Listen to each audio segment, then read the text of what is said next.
Guys, welcome to my channel Chauhan daughters. तो ये मेरा टेंस का दूसरा पार्ट है जिसमें मैं पास्ट के जो चार है ना, past indefinite, past continuous, past perfect और पास्ट परफेक्ट कॉन्टिन्यूस, ये सब सिखाऊंगी। तो ये फर्स्ट है हमारा पास्ट इंडेफिनेट टेंस, पास्ट का फर्स्ट पार्ट है ये। अगर हिंदी के वाक्यों के अंत में था, थे, थी हो, तो जब उसको हम जैसे कि वह खाना खाता है, वह खाना खाता था, वह खेलता था, तो ये सब ओके। और अगर इंग्लिश में किया जाए तो V2 आएगी, V2 आएगा, ठीक है। और यहाँ अगर नेगेटिव सेंटेंस हो तो आएगा डिड प्लस V1। जैसे कि अगर हम सिंपल बना रहे हैं तो शी वॉक अप अर्ली, वह सुबह जल्दी उठती थी, ठीक है। और अगर हम नेगेटिव बना रहे तो क्या आएगा, डिड प्लस V1, यानी she did not walk wake up, first form आएगी did plus first form, did not wake up early.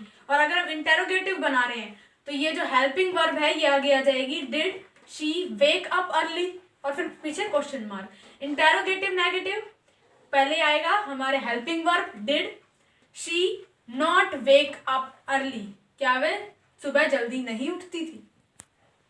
अब ये है पास्ट कॉन्टिन्यूअस टेंस।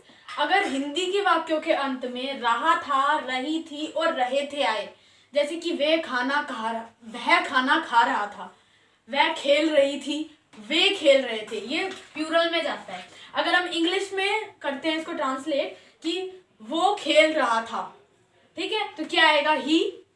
अगर ये सिंगुलर में आता है वॉज, और वर आता है प्लूरल में, जैसे कि दे वर प्लेइंग। और अगर हम किसी एक की बात कर रहे हैं, जैसे आई है या ही है या शी है, तो क्या आएगा, he was playing, he was eating, ठीक है।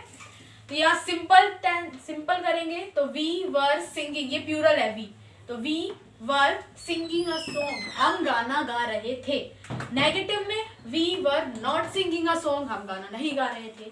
इंटेरोगेटिव में were we singing a song, क्या हम गाना गा रहे थे। और इंटेरोगेटिव नेगेटिव में were we not singing a song, क्या हम गाना नहीं गा रहे थे। अब ये हमारा पास्ट का थर्ड पार्ट है, पास्ट परफेक्ट टेंस।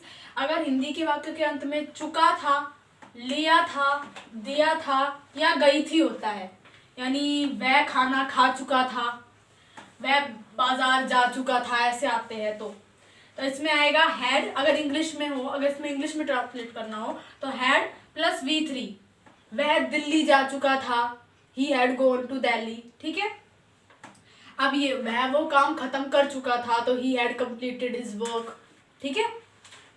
अब ये आएगा जैसे सब्जेक्ट वो है, सॉरी सिंपल में आएगा आई हैड वॉच्ड टीवी, मैं टीवी देख चुका था, ठीक है। और नेगेटिव में आएगा I had not watched TV, मैं टीवी नहीं देख चुका था, ठीक है। और ये है इंटेरोगेटिव, हैड आई, यानी ये जो हेल्पिंग वर्ब है हमारी हैड, ये यहाँ आ जाएगी, had I watched TV, okay. और ऐसे इंटेरोगेटिव नेगेटिव में had I not watched TV.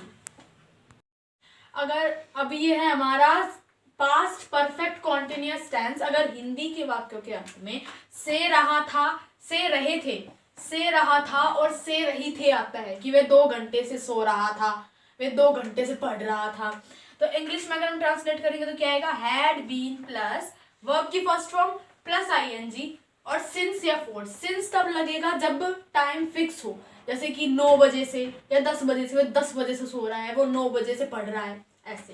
और फोर तब लगेगा जब हो कि 2 घंटे से, 3 घंटे से, 1 दिन से, 2 दिन से, तो वो तब आएगा, जैसे कि for 2 days, for 2 hours। और इसमें आएगा since 9 o'clock, since 10 o'clock, time का इसमें साफ साफ पता चलता है। अगर अब ये है हमारा simple tense, you had been doing your homework since 9 o'clock, तुम अपना काम, तो अब तुम अपना होमवर्क 9 बजे से कर रहे थे, ठीक है।